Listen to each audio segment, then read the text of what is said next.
तर नमस्कार मित्रांनो, आता बघा मी कोंडीबा महाराज मठ शिरूर इथे. आजचा आहे गुरुवार, तर दर्शनासाठी आलो होतो.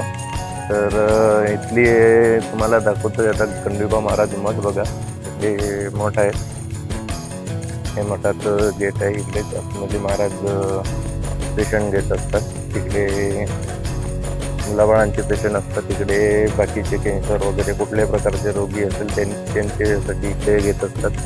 आणि चला आता हा मठ, इकडे भक्तांना राहण्याची सोय केलेली आहे. आणि इकडे बघा, इकडे सगळे ते पेशंटच्या गाड्या आहेत. ह्या गाड्या पण गाड्यामध्ये पण पेशंट घेत असतात महाराज, आणि असे पण घेत असतात. तर इथे महाराज सगळ्या प्रकारचे पेशंट बघतात. कुठला रोगी असला तो पण बघतो. बाकीचे जे काही याच्यामध्ये आहे ते सगळे पेशंट महाराज बघत असतात.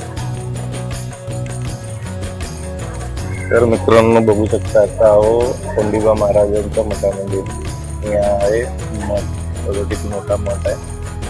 आणि ते सगळे जे पेशंट येतात ते राहत असतात. ते यायचं आणि आपली एक जागा पकडून घ्यायची, आपली चटई टाकून तुम्ही राहू शकता. इकडे सगळे देवांचे त्यांच्या वडिलांचा फोटो, तिकडे सगळ्यात आधी जो फोटो आहे तो आहे कोंडीबा महाराजांचा, आणि दुसरा त्यांचे वडील विठोबा रमानंद. आणि इकडे भाऊ मामा, हे राधाकृष्ण, ते राम सीता लक्ष्मण, इकडे विठ्ठल रखुमाई यांचे फोटो लावले. आणि इकडे त्या बाजूनेच महाराजांची गादी आहे. इकडेच महाराज पेशंट घेत असतात. इकडे ते गाड्यांची पार्किंग, ते गाड्यांचा नंबर लावला जातो. तर बघा मित्रांनो, आता महाराज आले आणि कार्यक्रमाला सुरुवात झाली आहे. कार्यक्रम म्हणजे इथे पेशंट घ्यायला सुरुवात झाली आहे. बघा या सगळ्या पेशंटच्या गाड्या इकडे आता लाईनीमध्ये एक एक पेशंट घेत असतात. जे सिरियस पेशंट आहे ते आधी घेत असते.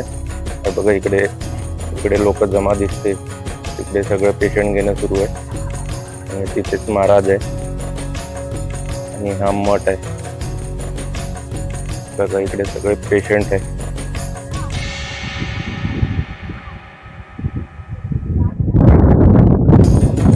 तर मित्रांनो बघू शकता, हे आहेत आमचे कोंडीबा महाराज. इकडे पांडुरंग आपले, एक विठ्ठल गोपी पांडुरंग, कोंडीबा महाराज.